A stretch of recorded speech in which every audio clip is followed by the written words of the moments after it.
Y me toca hablar de un tema arduo, porque me toca hablar de la economía y del futuro de este país.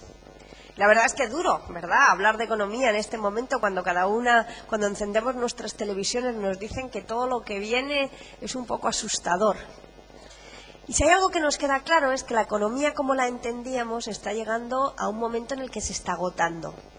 Y tenemos que entrar en un nuevo tipo de economía, en el que no está basada en la producción. La producción se irá a los países asiáticos, se irá a África, y si la economía española quiere seguir siendo boyante, pues no nos va a quedar otro remedio que empezar a hacer algo que se llama la economía del conocimiento, y que es una cosa como muy esotérica, niños y niñas, pero que en el fondo no es más que esto, ¿no?, que es poner esos genes, esas ideas creativas que tenéis en marcha para cambiar el país.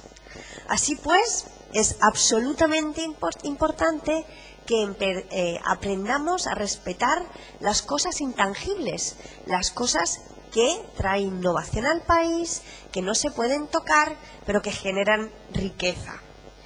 Innovar es una forma segura primero de supervivencia, porque en este mundo está cada vez más cambiado, es cada vez más globalizado, pero sobre todo innovar es algo magnífico, porque trae mejora a la vida, porque innovamos, hay nuevas medicinas, porque innovamos, hay nuevos productos, porque innovamos,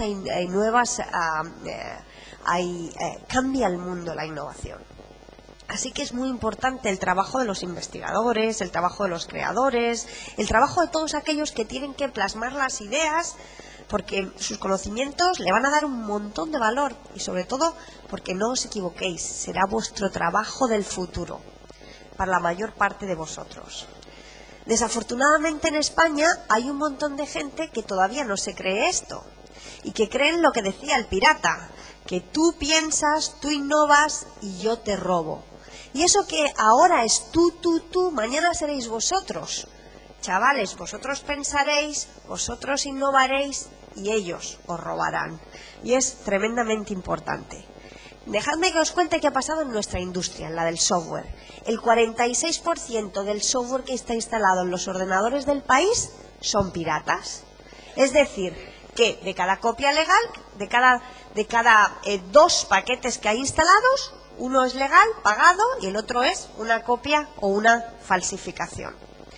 Y esto no solamente supone una infracción a los legítimos derechos de los creadores, lo que hace es que impide, y lo habéis dicho perfectamente en vuestra presentación, que se cree riqueza local, que no puedan vender los tenderos que venden los PCs y el software, y no solamente esto, sino que, como muy bien contabais, el software está anualmente contaminado y pueda estar dañando vuestros propios ordenadores. Así pues, no nos queda otro remedio. Vosotros vais al cole, ¿verdad? Pues tenemos que aprender a respetar la propiedad intelectual, porque en el fondo es una de esas grandes asignaturas pendientes. Y sabéis que no podemos tener un policía detrás de cada familia. Todo tiene que cambiar por nosotros, por vosotros, los chavales, para que realmente, pues cuando veáis a alguien que está saltándose la propiedad intelectual, penséis eso de mañana puedo ser yo. Así que voy a empezar yo el primero a defenderla, porque es mi futuro.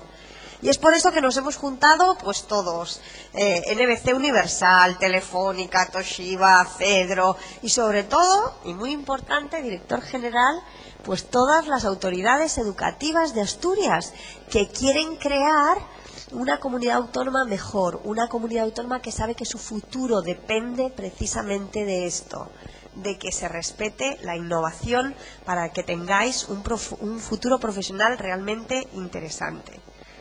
Así pues, solo quiero hoy, y tenía un discurso mucho más institucional, pediros algo a los abuelos, pediros algo a los padres, pediros algo a los niños, y es ayudadnos a ayudaros, porque os puedo asegurar que si este país no tiene un mejor respeto de la propiedad intelectual, no tendremos futuro nadie.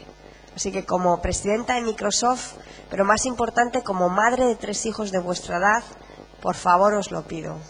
Trabajemos juntos. Gracias.